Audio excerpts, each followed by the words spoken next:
গ্রামের একদম শেষ প্রান্তে একটা নদী ছিল। চারপাশে ঘন জঙ্গল, বড় বড় গাছ আর পাখির ডাক। কিন্তু সন্ধ্যা নামলে ওই নদীর দিক থেকে শোনা যেত অদ্ভুত সব শব্দ, কারো হাসি, কারো কান্না, কখনো আবার মনে হতো কেউ ফিস ফিস করে ডাকছে। কি রে কালটু, এই দুপুরবেলা কোথায় যাচ্ছিস? কোথায় আর যাব, ওই নদীর ধারে জঙ্গলে কিছু কাঠ কেটে নিয়ে আসবো। তাই ভূত দুপুরে ওখানে যাস না, জায়গাটা এমনিতেই ভালো নয়। কি যে বলো, ওসব আজগুবি গল্প বলে লাভ নেই। আমার দেরি হয়ে যাচ্ছে, আমি চললাম। কালটু প্রতিদিন সকালে কাঠ কাটতে যেত, কিন্তু আজ ঘরে একটু কাজ থাকায় সে দুপুরে চলল কাঠ কাটতে। কাঠ বিক্রি করেই কালটুদের সংসার চলে। সঙ্গে একটা লোহার কুড়ুল নিয়ে এগিয়ে চলল বনের দিকে। তারপর এক সময় নদীর ধারে একটা গাছের সামনে এসে দাঁড়ালো। এই তো, এই গাছটার কাঠগুলো কাটি। কালটু লেগে পড়ল কাঠ কাটতে। অনেকগুলো কাঠ কাটা হয়ে গেল, কিন্তু হঠাৎ করে কাঠ কাটতে গিয়ে কুড়ুলটা নদীর মধ্যে পড়ে যায়। হায় হায় হায় হায়, এ কি হলো আমার? সে নদীর ধারে বসে কাঁদতে লাগলো। আমার একটাই মাত্র কুড়ুল ছিল, সেটাও নদীতে পড়ে গেল। এবার আমি কি করে কাঠ কাটবো, কি করে বাড়িতে খাবার জোগাড় করব?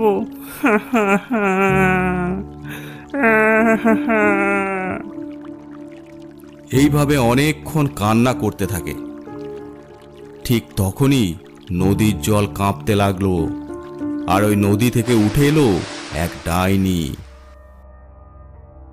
কালটু ডাইনিকে দেখে ভয়ে আঁতকে ওঠে। এবার মনে হয় কুড়ুলটার সাথে আমাকেও নদীতে ডুবিয়ে নিয়ে যাবে। আমাকে কিছু করো না, দয়া করে আমাকে ছেড়ে দাও। ভয় পাস না, আমি এই নদীর ডাইনি, তোর কোনো ক্ষতি করব না। বল, তুই কাঁদছিস কেন? আসলে আমি খুব গরিব, কুড়ুলে করে কাঠ কেটে সংসার চলে, কিন্তু আজ কাঠ কাটতে গিয়ে আমার কুড়ুলটা নদীতে পড়ে যায়। তাই নাকি? বেশ, আর কাঁদিস না, আমি খুঁজে তোর কুড়ুল নিয়ে আসছি। ডাইনি নদীর ভিতরে ডুব দিয়ে চলে গেল। খানিক পর একটা রূপোর কুড়ুল নিয়ে এসে বলল, দেখ তো, এটা তোর কুড়ুল নাকি? না না, এটা আমার কুড়ুল নয়, আমার তো লোহার কুড়ুল। ডাইনি আবার ডুব দিল। বেরিয়ে এলো হাতে একটা সোনার কুড়ুল নিয়ে। এবার দেখ তো, এটা তোর কুড়ুল নাকি? না, এটাও আমার কুড়ুল নয়, আমি গরিব মানুষ, সোনার কুড়ুল কোথায় পাবো? আমার তো লোহার কুড়ুল ছিল। ডাইনি আবার ডুব দিল। এবার একটা লোহার কুড়ুল নিয়ে বলল, দেখ তো, এটা তোর সেই কুড়ুল নাকি? হ্যাঁ হ্যাঁ, এটাই আমার কুড়ুল। অনেক বছর ধরে এই কুড়ুল দিয়ে আমি কাঠ কাটছি, এটা পেলে আমার অনেক উপকার হয়। ডাইনি তাকে কুড়ুলটা দিয়ে বলল, তুই অনেক বড় মনের ছেলে, তোর মনে কোনো লোভ নেই। এই রূপোর আর সোনার কুড়ুলটাও আমি তোকে উপহার দিচ্ছি। যা, এই 3টে কুড়ুল নিয়ে তুই বাড়ি চলে যা। কালটু 3টে কুড়ুল নিয়ে মনের আনন্দে বাড়ির পথে রওনা দিল। আর আমার কোনো অভাব থাকবে না। রাস্তায় জিতেন কালটুকে দেখে বলল, এ কি রে কালটু, তোর কাছে রূপো, সোনা, লোহা 3টে কুড়ুল কিভাবে এলো? তুই তো একটা কুড়ুল নিয়ে গিয়েছিলি। কালটু তাকে সব ঘটনা খুলে বলল। তোরা সবাই মনে করিস ওখানে ভূত প্রেত থাকে, মানুষের ক্ষতি করে। দেখলি তো আজ আমার কত বড় উপকার করেছে। তাই তো রে, বেশ বেশ, তুই বাড়ি যা। তারপর কালটু বাড়ি চলে গেল। আমিও কুড়ুলটা নিয়ে ওখানে কাঠ কাটতে যাই। যেমন ভাবা তেমন কাজ।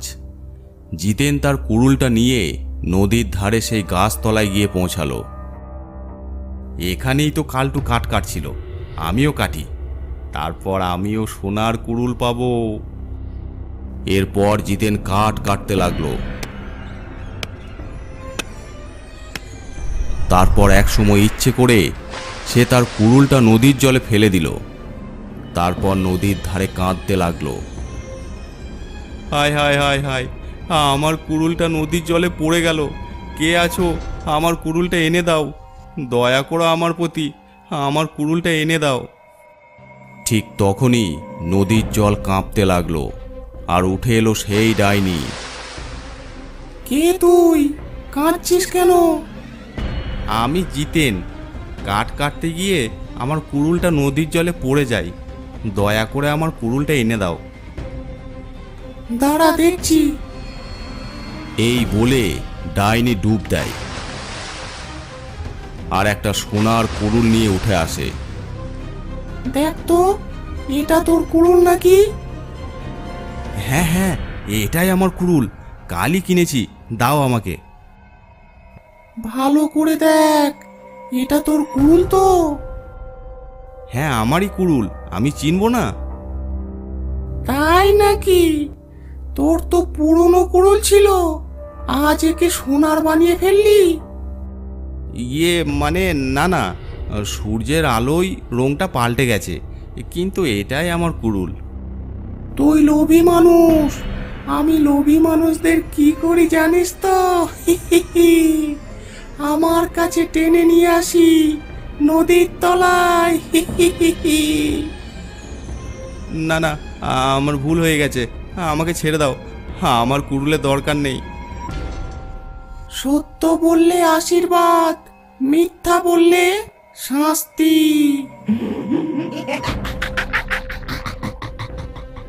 এই বলে জিতেনকে টেনে নদীর জলে নিয়ে চলে গেল ডাইনি। বর্ষার শেষ দিক, আষাঢ় শ্রাবণের টানা বৃষ্টিতে গ্রাম প্রায় ডুবে গেছে জলে।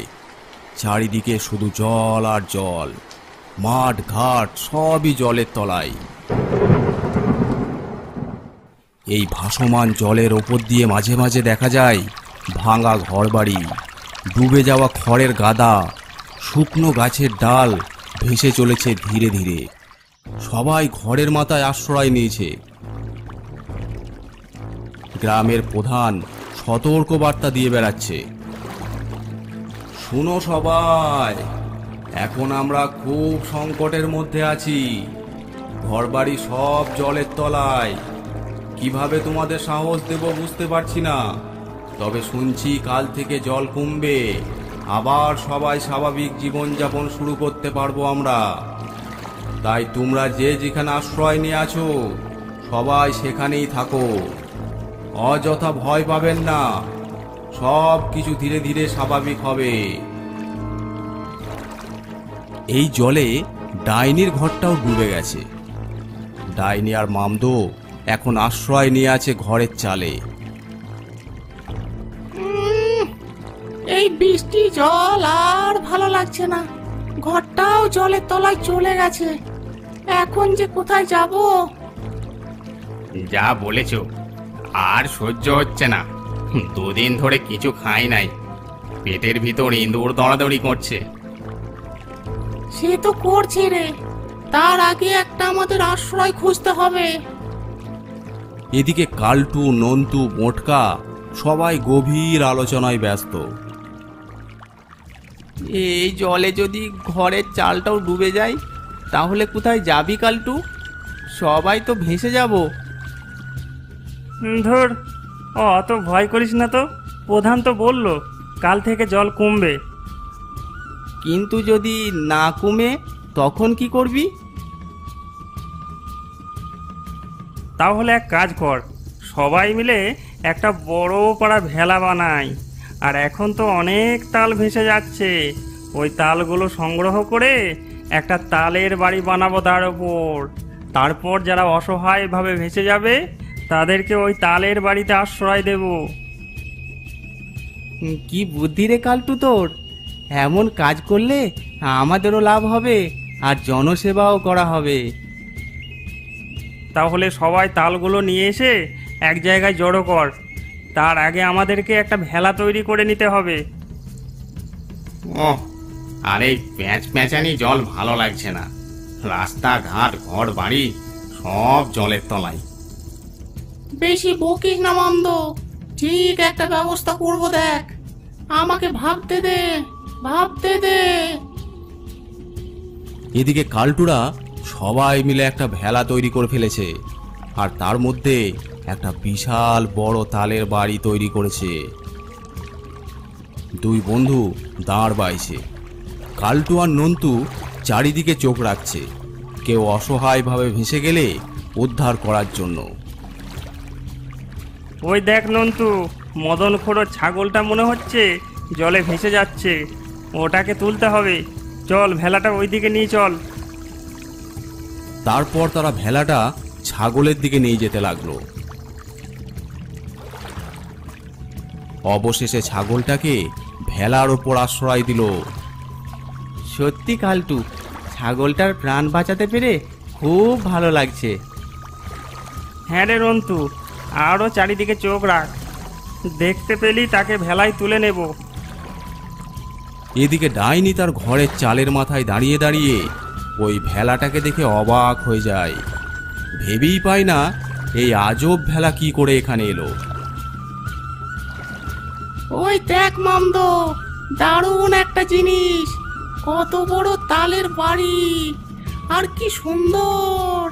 ওই বাড়িটাতেই আমরা আশ্রয় নেব, বন্যার হাত থেকে আর এই প্যাঁচ প্যাঁচানি জল থেকে রক্ষা পাবো। ঠিক বলেছ। আর ওই ছাগলটা দিয়ে আমাদের পেটের ক্ষুধা মেটাবো, খুব ভালো হবে। তার আগে ওই তালের বাড়িটা আমাদের দখল নিতে হবে। ছেলেগুলোকে যা হোক করে ভয় দেখিয়ে ওখান থেকে তাড়াতে হবে। আমাদের আরো কিছু সঙ্গপাঙ্গকে খবর দে। এদিকে কালটুরা হঠাৎ দেখলো গ্রামের শেষে তান্ত্রিক বাবার ঘরটা হুড়মুড় করে ভেঙে পড়ল, আর তান্ত্রিক সেই জলে পড়ে সাহায্য চাইতে লাগলো। নন্তু, তাড়াতাড়ি ওই তান্ত্রিক বাবার বাড়ির দিকে ভেলা নিয়ে যেতে হবে, না হলে বাবা জলে ডুবে মারা যাবে। তারা তাড়াতাড়ি ওই দিকে ভেলা নিয়ে যেতে লাগলো।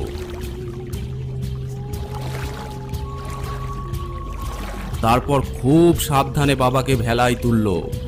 তান্ত্রিক বাবা অনেক কাহিল হয়ে পড়েছিল, তাই সবাই মিলে তাকে নিয়ে তালের বাড়িতে শুয়ে দিল। তারপর আবার ভেলা চলতে লাগলো। কালটু, এই বৃষ্টি বাদলে খিচুড়ি রান্না করলে কেমন হয়? ভালোই হবে তো, কিন্তু রান্না করবি কোথায়? তান্ত্রিক বাবাও ক্লান্ত, উনিও বোধহয় দুদিন কিছু খায় নাই। চাল ডাল সবই তো এনেছি, দেখ কোথাও একটু ডাঙ্গা পেলে ওখানে রান্না করা হবে। তখনই দেখে জলের উপরে একটা কড়াই ভেসে উঠল, আর তার উপর একটা কঙ্কাল দাঁড়িয়ে। সামনে পিছনে তাকিয়ে দেখলো চারিদিকে কড়াইয়ের ওপর কঙ্কাল দাঁড়িয়ে আছে। এ কি রে কালটু, এ তো কঙ্কাল আমাদেরকে ঘিরে ধরেছে। এবার কি হবে? তাই তো রে, কেন বলতো? হঠাৎ দেখে আর একটা কড়াইয়ের ওপর ডাইনি দাঁড়িয়ে হাসছে। কি রে, আমাদের জন্য তালের বাড়ি বানিয়েছিস? খুব ভালো করেছিস। এবার মানে মানে এখান থেকে কেটে পড়। আমরা এই তালের বাড়িতে আশ্রয় নেব। এটা কি তোর জন্য নাকি রে বুড়ি ডাইনি? চলে এসেছে তালের বাড়িতে থাকবে। এটা অসহায় মানুষদের জন্য, তোদের জন্য নয়।